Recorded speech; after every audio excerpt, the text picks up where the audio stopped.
Shohei Ohtani is a unicorn, a player that's able to not only be an all-star hitter, but an elite starting pitcher. Hasn't happened since Babe Ruth, and at 29 years old next offseason, Shohei Ohtani is going to break MLB free agency.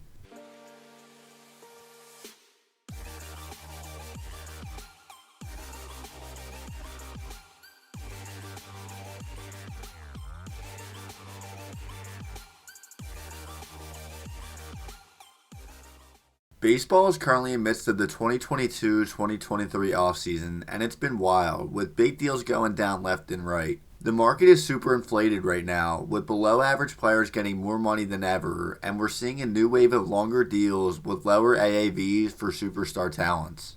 Carlos Correa just landed a 13-year, $350 million deal with the Giants. Xander Bogaerts and Trey Turner both secured 11-year contracts that will pay them $25 million plus in their age 41 season. Aaron Judge secured a 9-year deal that will pay him in his age 40 season, and even Brandon Nimmo, who has never been an all-star in his career, got an 8-year deal in free agency. The market is wild following the new CBA agreement, and if this trend continues into next offseason, Shohei Ohtani will be making history. Shohei debuted in 2017 and put the world on notice of his two-way ability, but he underwent Tommy John surgery in 2018 and only made 12 starts from 2018 to 2020 and missed a decent amount of time because of the injury.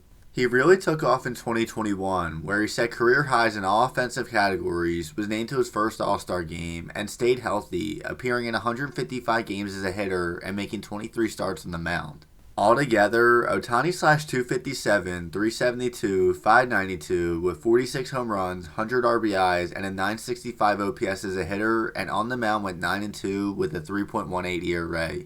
He won his first Silver Slugger award, won the AL MVP unanimously, and to put in perspective how good he was, only Bryce Harper, Vladimir Guerrero Jr., Juan Soto, and Fernando Tatis Jr. had higher OPSs on the season. 2022 was another insane season, but a little different compared to the year prior. Unlike 2021, where he's most effective as a hitter, Ohtani dominated as a pitcher, posting a 2.33 ERA in 28 starts and led the league in K per 9.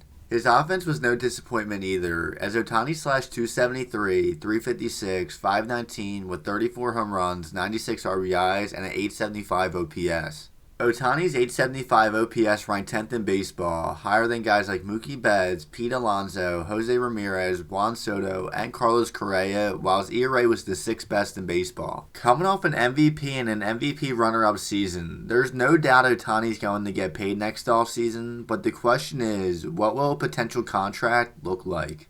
Offensively, he's one of the game's best hitters, but he doesn't play the field, which may hurt his value as a DH only, but in recent years, Yordan Alvarez and JD Martinez have both secured big contracts as primary designated hitters. Then on the pitching side of things, he's coming off a 4th place finish in the Cy Young race and has some of the nastiest stuff in the league.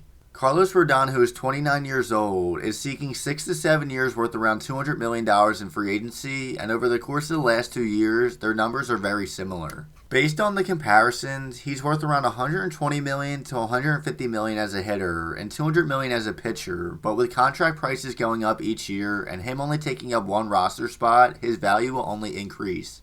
The big question is, how long will he be able to pitch and hit? At some point, it's very likely he has to do one or the other, or if he continues to do both, the question now becomes, how long can he maintain an elite status at both? Reality is, he's an MVP favorite every year, and as we saw in 2022, it would take a record-breaking 62 home run season like Aaron Judge's to beat him for the award if he continues this production. His on-the-field talent is out of this world, but his off-the-field impact is just as valuable. Non-baseball fans now watch baseball because of Ohtani. He's one of the most popular players in the league and instantly increases revenue, attendance, and jersey sales.